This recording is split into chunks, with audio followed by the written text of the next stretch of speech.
Then, speaking of the Baldo, Nick Rekieta ain't up to too much. However, MN Public Records did scan more documents, and this time it is Rekieta's attorney in the criminal matter, so this is not Randazza, has filed a request to prompt the judge to seal all juvenile related materials from the public record. This is an interesting filing because it's not usually something you file for. As I said, the statute allows the judge to decide on his own that he's going to file the records. So they request that all the juvenile records be sealed. The prosecution doesn't even say, like, okay, we're going to contest this. And then the judge says, number one, you cited the wrong statute for this. And number two, no.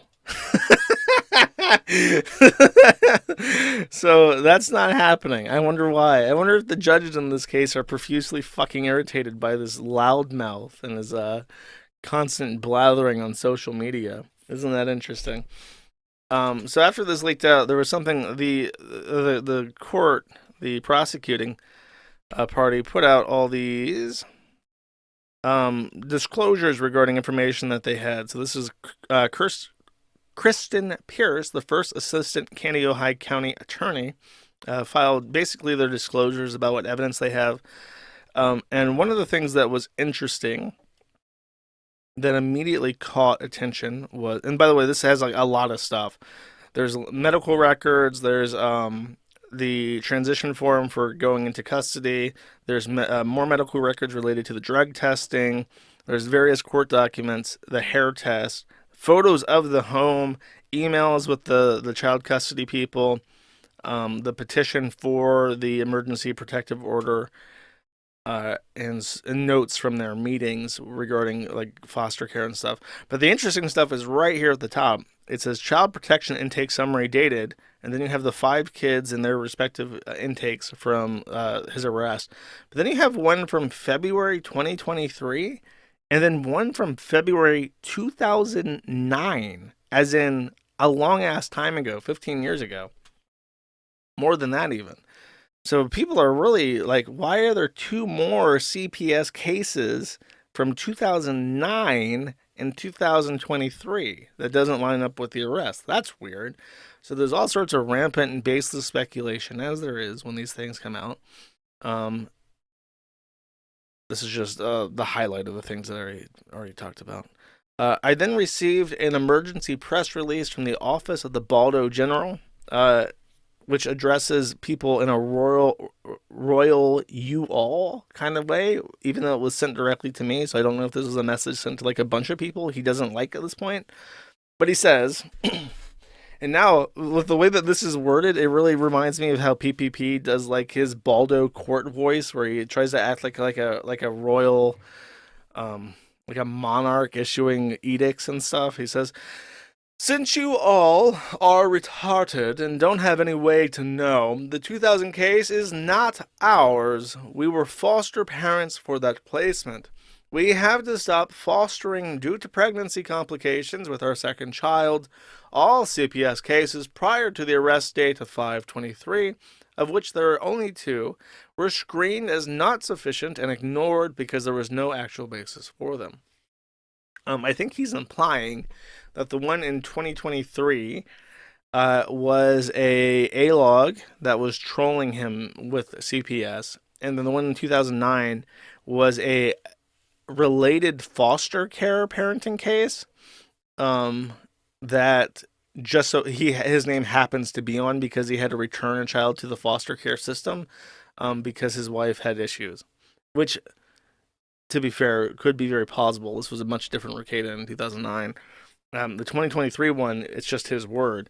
Obviously, he's at liberty to open up all these records whenever he pleases to. He could consent to the body cam footage right now to expedite things, but he's choosing not to, and instead choosing to deflect based off a one-sided story as we await the actual prosecution.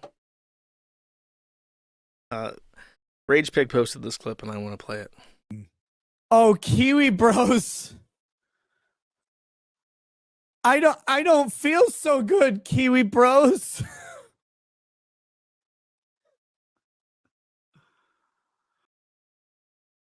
This was after the appeals case came in Greer's favor last year. Just wondering. And I did actually get a. I asked my attorney to nudge the Candy, Ohio County for an update, and they did reply with an update that says we are still waiting for our IT to compile and transfer information to a thumb drive. We will send as soon as they have completed it. Thank you and have a great 4th of July from the Candy, Ohio County Sheriff Record Supervisor. This means that they're still working on the actual footage because they're going to have to redact information. Basically, the IT slave is going to have to go through and blur out like anything sensitive on apparently tens of hours of body cam footage. So as soon as that's done, they're going to transfer that information to a thumb drive and then send it to us. Well, we're going to have to pay them once they have it ready, but then once they're paid, they're going to send it to us on a thumb drive. That will be going to Hardin's mail office, and then I'll have to figure out a way. Because if it's like tens of hours of footage, I'm gonna upload that all directly to Rumble, and since it was paid for by everybody, I'm just gonna not watermark it or anything. Um, and maybe I should just because I'm putting in all this effort. Should I what? I don't like watermarks in general, but now that it's me that could benefit from it, I'm kind of tempted, chat. I'll have to think about it. It would be easier, I think, just to upload it raw because then I don't have to re-encode it and I don't have to upload it myself because right now my upload speed is still terrible. Whereas if I can like remote upload it from like a computer in Hardin's commercial office building, like directly to Rumble, it would be much, much, much faster, but like an order of magnitude. We'll think about it. We'll think about it. I won't watermark it as aggressively as Dick's footage because I with like no, it won't obstruct anything in the middle. Thanks for watching this clip. This is Willow. Remember to like and subscribe.